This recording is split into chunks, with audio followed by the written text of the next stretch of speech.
Some examples of composite functions would be 3x plus 7 all to the 10th power, or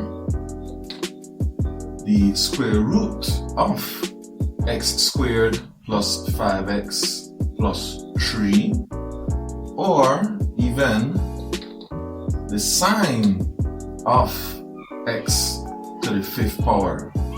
All of those would be a function within a function.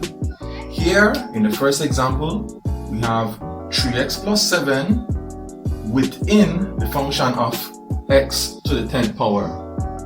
In the second example, we have x squared plus 5x plus 3 within the function of square root of x.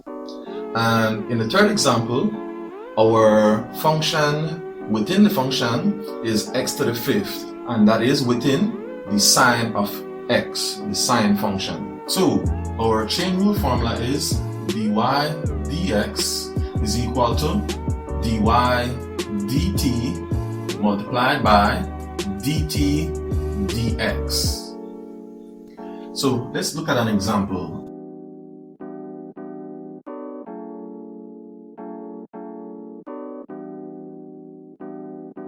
So what we need to do first is we need to identify what our inner function is and what our outer function is.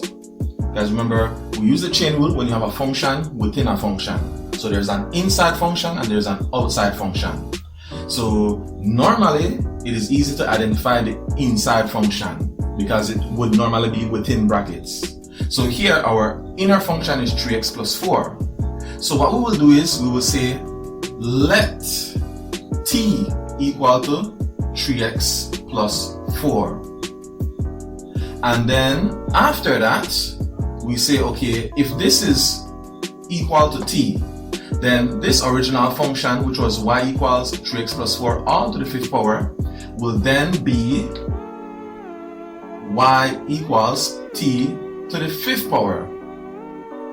So next, after we have identified our inner function and our outer function, we then differentiate the two of these and we multiply them to get our answer.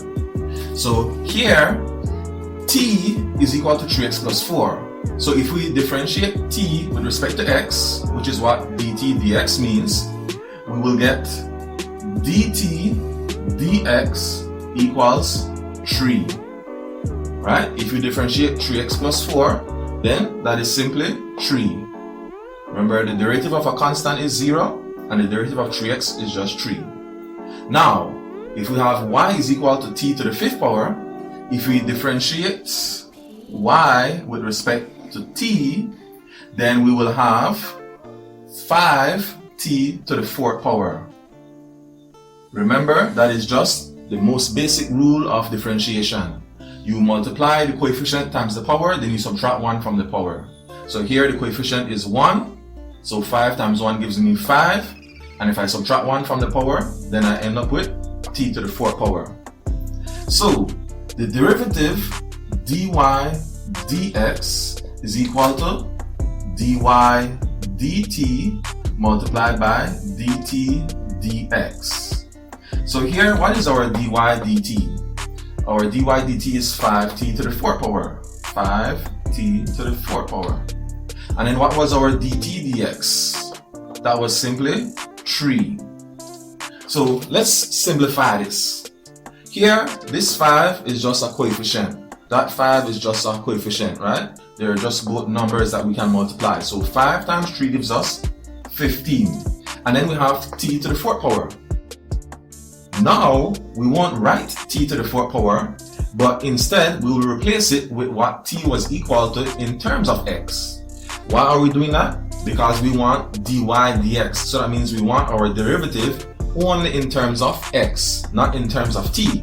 So we can't have t to the 4th power here. We need to replace t with what we originally said it was equal to in terms of x. So instead of t to the 4th power, I will have 3x plus 4 all to the 4th power. And then this is my answer. Okay, so let's do another example. Let's say we are to differentiate y equals to the square root of x cubed plus 5x squared with respect to x.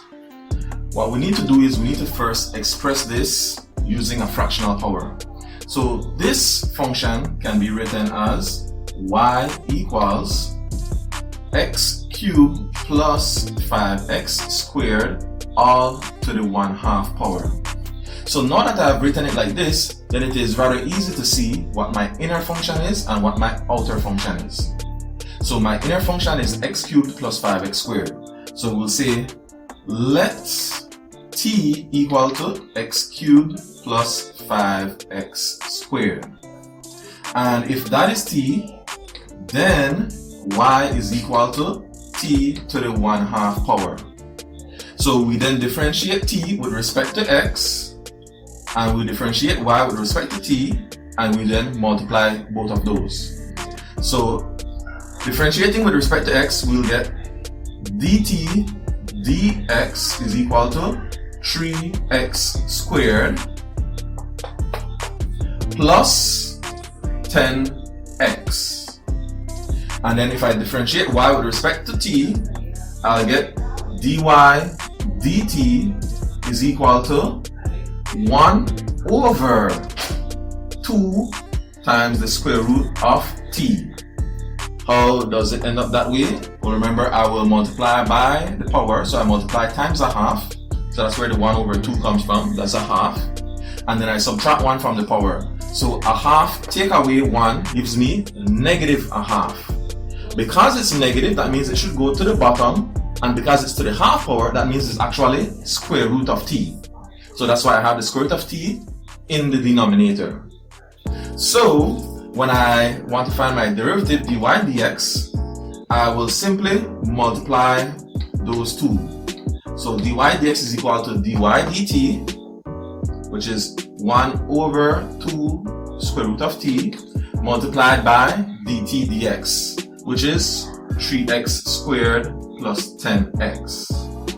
To simplify this, 1 times 3x squared plus 10x is just 3x squared plus 10x, and that will be over 2 times the square root of t. But for my final answer, I do not want to have any t's.